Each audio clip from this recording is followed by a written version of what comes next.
श्रीमान, हमारी उंगलियों की रेखाएं तब बननी शुरू हो जाती है जब हम माँ के पेट में 4 महीने के होते हैं। इन रेखाओं को सूचना डीएनए के द्वारा मिलती है। महत्वपूर्ण बात यह है कि ये रेखाएं इस संसार में मौजूद किसी भी व्यक्ति से नहीं मिलती। यहाँ तक कि हमें जन्म देने वाले माता पिता के हाथ की रेखाओं से भी ये रेखाएं मेल नहीं खाती हैं। इन रेखाओं को बनाने वाला इतना विशिष्ट है कि संसार में मौजूद अरबों खरबों की संख्या में और संसार को छोड़कर जा चुका प्राणी हर एक के हाथों की रेखाओं की डिजाइन से परिचित है और हर बार नया डिजाइन बनाकर अपने आप को सिद्ध करता है। आपको जानकर आश्चर्य होगा कि हर बार कटने पर, जलने पर, मिटने पर ये रेखाएं उसी रूप में प्रस्तुत होती हैं। इनमें लेस मात्र भी अंतर नहीं आता है, डॉट का भी अंतर नहीं आता है। कोई तो है जो ये सब कर रहा है, कोई तो है जो ये सब संचालन कर रहा है। ये वही परम पिता ईश्वर है जो सूक्ष्म से सूक्ष्म में मौजूद है।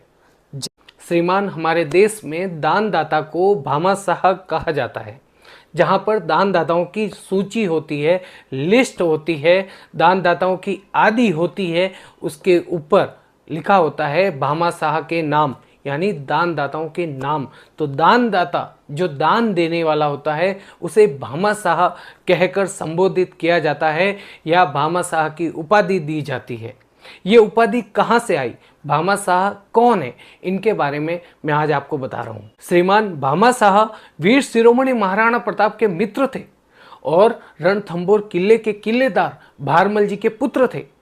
जब महाराणा प्रताप हल्दी घाटी का युद्ध लड़े तो उस युद्ध में उन्हें जन धन की हानि हुई और उस युद्ध के बाद महाराणा प्रताप के लिए मसीहा बनकर आए थे भामाशाह। उन्होंने अपनी जीवन भर की संपत्ति, साथ ही अपने पूर्वजों की संपत्ति, जो उस समय कुल 25 लाख रुपए थे और 25,000 स्वर्ण मुद्राएं थी, महाराणा प्रताप को भेंट कर दी थी। तब महाराणा प्रताप ने उनसे कहा कि धन्य है वो जननी, धन्य है वो पिता जिन्होंने आप जैसे पुत्र को जन्म दिया, जो अपनी मातृभूमि के लिए अपने जीवन भर की पूंजी, अपना सर्वस्व न्यौछावर करते। इतिहास के पन्नों पर आपका नाम स्वर्ण अक्षरों से लिखा जाएगा और जब जब देश इतिहास को याद करेगा तो आपका नाम गर्व से लिया जाएगा। जय जय राजस्थान। श्रीमान, आज आपको मैं 5 राक्षसों के बारे में बताऊंगा और इन 5 राक्षसों की एक एक करतूत के बारे में बताऊंगा। आप इन 5 राक्षस के बारे में अवश्य जानते होंगे, पर इनकी करतूत के बारे में नहीं जानते होंगे। इस वीडियो को पूरा जरूर देखना। देखिए, पहला राक्षस रावण, जो सीता माता का अपहरण करने के लिए आया था। उस समय वो ऋषि का रूप धारण करके आया था। दूसरा राक्षस सुपर्णखा, जो भगवान से विवाह रचाने के लिए आई थी, वो भी एक सुंदरी का रूप धारण करके आई थी। तीसरा राक्षस मारीच, जो भगवान को छलने के लिए आया था और हिरण का रूप धर के आया था।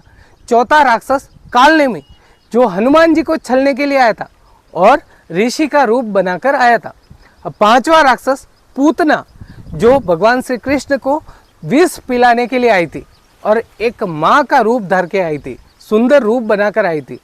तो रामायण और महाभारत हमें ये बताती है कि जब भी कोई राक्षस हमें अपने जाल में फंसाना चाहता है, अपने षड्यंत्र में फंसाना चाहता है, तो उस समय वो अपना रूप बदलकर, अपना वेश बदलकर, अपना नाम बदलकर आपके समक्ष प्रस्तुत होता है।